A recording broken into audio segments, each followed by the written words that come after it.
Okay, so you guys sent us a really cool presentation, I thought. Yeah, Daniel Beattie's Unleash the Fire, The Awakening of Your Unstoppable Potential. it is. Yeah, it's great material. And, Daniel Beattie comes from a powerful lineage Mm. in motivational speaking.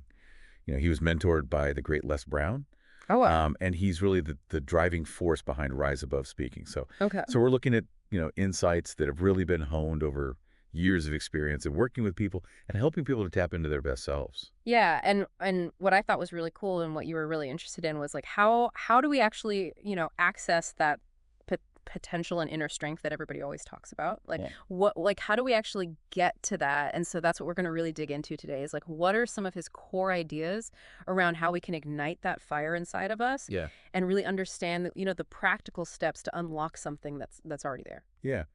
And, if we unpack kind of his central theme, Hmm.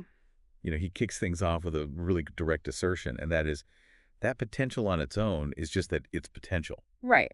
It's only when we actually do something with it that it becomes real, that it becomes powerful. So, Okay. it's the activation that I counts. like that. And this aligns with, behavioral science principles that emphasize the importance of implementation intentions. Okay. So, having those specific plans for when, where, and how you will act. Right. So, Beatty is essentially urging listeners to move beyond, that abstract desire and into concrete action planning. Yeah, I love it. It's like he's not just, trying to give us this feel-good speech. It's like he wants to spark something in us. Right. He talks about this inner part of us that's maybe been, dormant, maybe been whispering to us that, we're capable of more. And he really frames it as a summons, Hmm. like a call to step up, not just passively, absorb this information. And what's fascinating here is that immediate sense of urgency Yes. that he creates. He flatly rejects procrastination. Right. He has this powerful statement that he says, not someday, but now. Yeah. And this really hits on a universal challenge, the Yeah. tendency to put things off, for that mythical right time. Yeah, totally. So he's really pushing against that inertia. Yes, absolutely. And he even says that the world needs individuals who are ready to show up big, That's right. who have that, courage to rise. And I'm thinking about your drive to learn and understand things really thoroughly. I feel like this message about acting now is so relevant for you. It's Absolutely. like all of this knowledge, all of these insights that we gain, they're only valuable if we actually put them into practice. That's right. Like we can't just sit around and think about them. Absolutely. Knowledge without action is impotent. I love that. It's useless. So, he's urging us to move. Yes. And to fuel that action, he introduces this compelling metaphor Okay. of a furnace of potential. I like Residing within each of us. Oh, yeah. And he lists, these incredible internal resources, strength, courage, resilience, creativity, and just sheer grit. It paints this really empowering picture of what we inherently possess. Yeah, it does. Like, wow, the idea that we all have these incredible resources just waiting. But then he gets to the question of like, Yeah. what keeps this furnace from burning bright all the time? Right. And he points to these very human obstacles, like fear, being stung by past failures, trauma, shame, the weight of other people's opinions on us. Hmm. It's a really comprehensive look at those, mental and emotional barriers that we often encounter. And this is where his message really resonates. Yeah. He emphatically states that our past doesn't have to dictate our future, Right. that pain doesn't have to limit us, and Yeah. that we don't need external validation to pursue our potential. It's so good. You don't have to be defined by your past. Well, You yeah. don't have to be limited by your pain. And you don't have to ask for permission to rise. So good. The key takeaway here is that these past experiences and anxieties don't have to be permanent limitations. Okay. And his mention of fear specifically aligns with the well-documented, fear of failure, which could be a major inhibitor. Oh, yeah.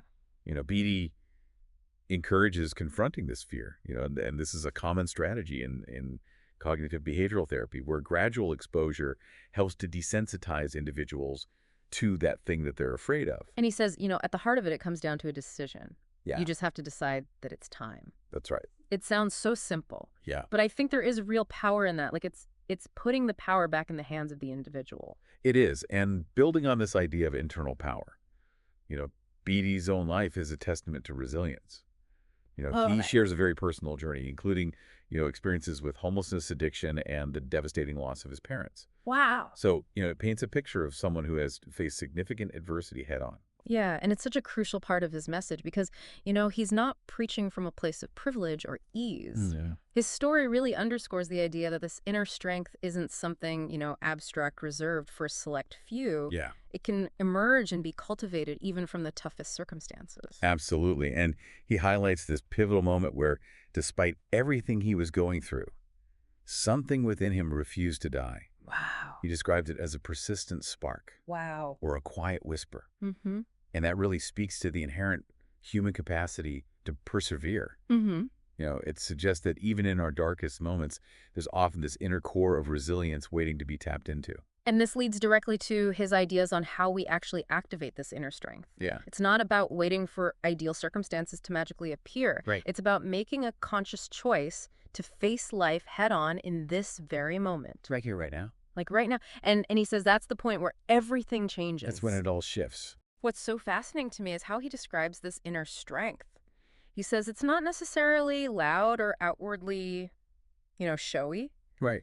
He says it's often quiet, still unshakable, this, fundamental force that keeps us moving forward, even when everything feels like it's crumbling around us. Mm. And it's not about the absence of fear. Right. It's about acknowledging fear without letting it take control. Yeah, learning to stand in the rain.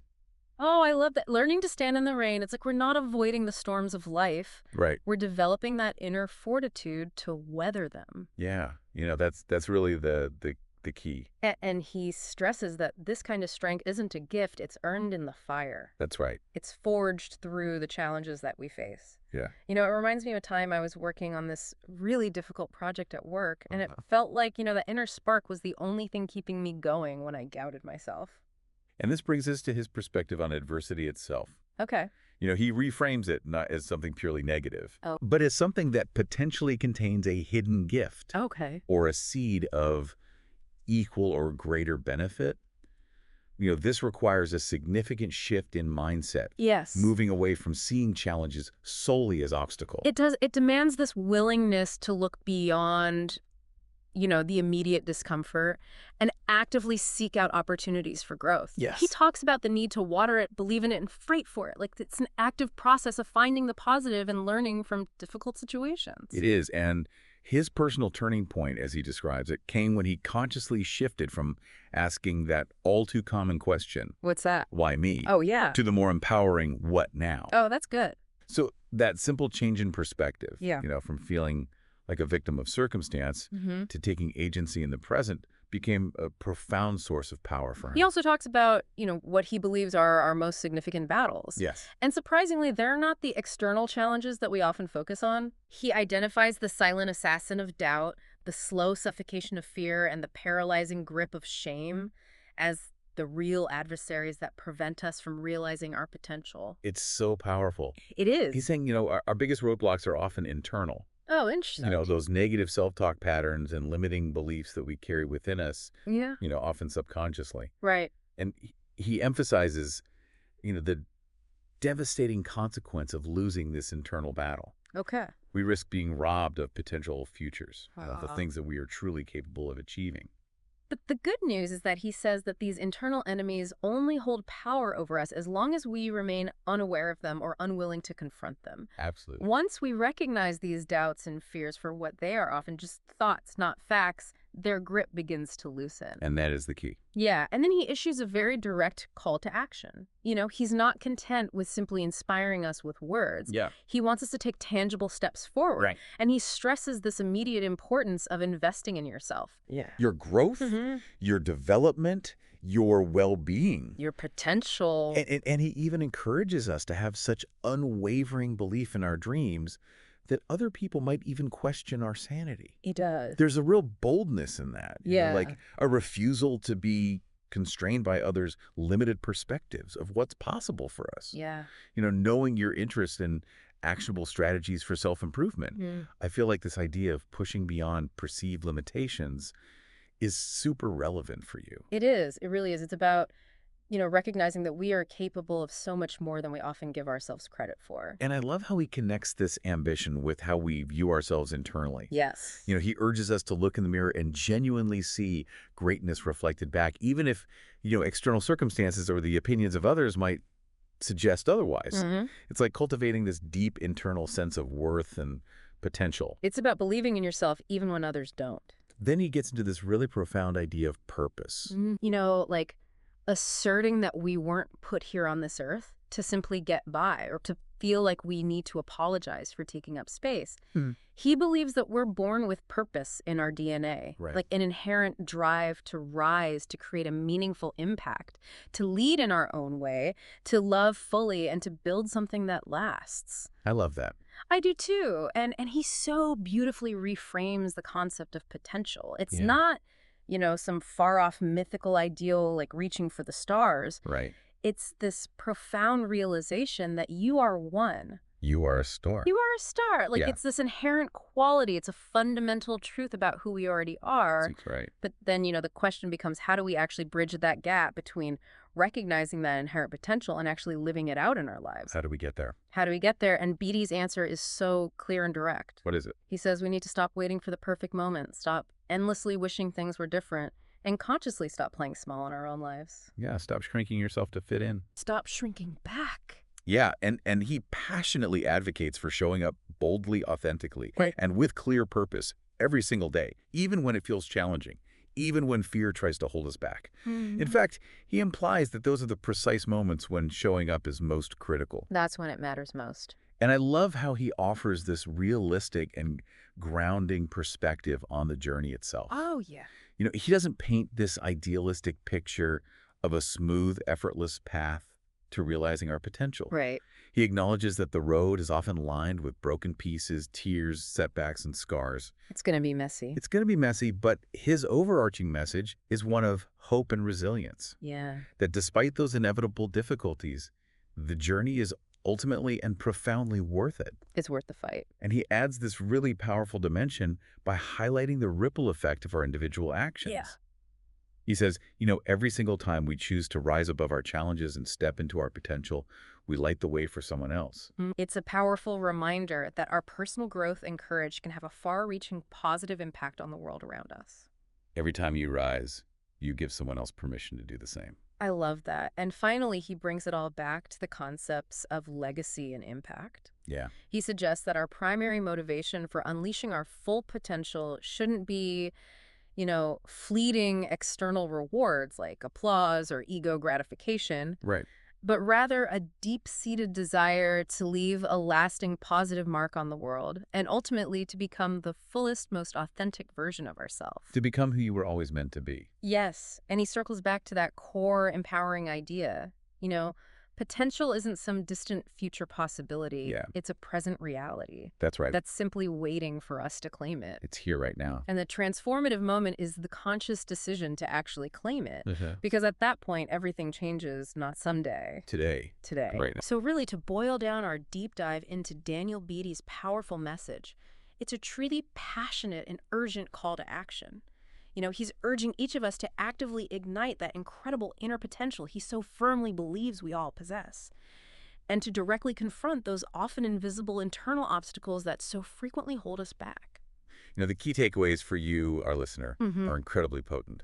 First, the absolute cruciality of taking immediate action. Yes. It's not enough to just think about your potential. You have to actively work to unleash it, starting right now. Yes. Second, understanding and recognizing that the inner strength we need to overcome life's inevitable challenges is often forged and tempered through those very difficulties. Right. And finally, the vital and ongoing process of confronting and dismantling the self-doubt and limiting beliefs that Beattie identifies as our most significant internal battles. So on that note, here's a final thought for you to really consider building directly on Beattie's compelling message. Think about just one area in your life right now where you might be underestimating your own capabilities or perhaps delaying taking a step. You need to take what is just one small, tangible action you could commit to undertaking today, not tomorrow, not next week, but today, to truly unleash the fire in that particular area. And if you're interested in exploring more of Daniel Beattie's work and accessing his resources, you can find a wealth of information at www.riseabovespeaking.com. And that brings us to the conclusion of this deep dive. We look forward to you joining us next time as we delve into another fascinating and thought-provoking topic. See you then. Bye.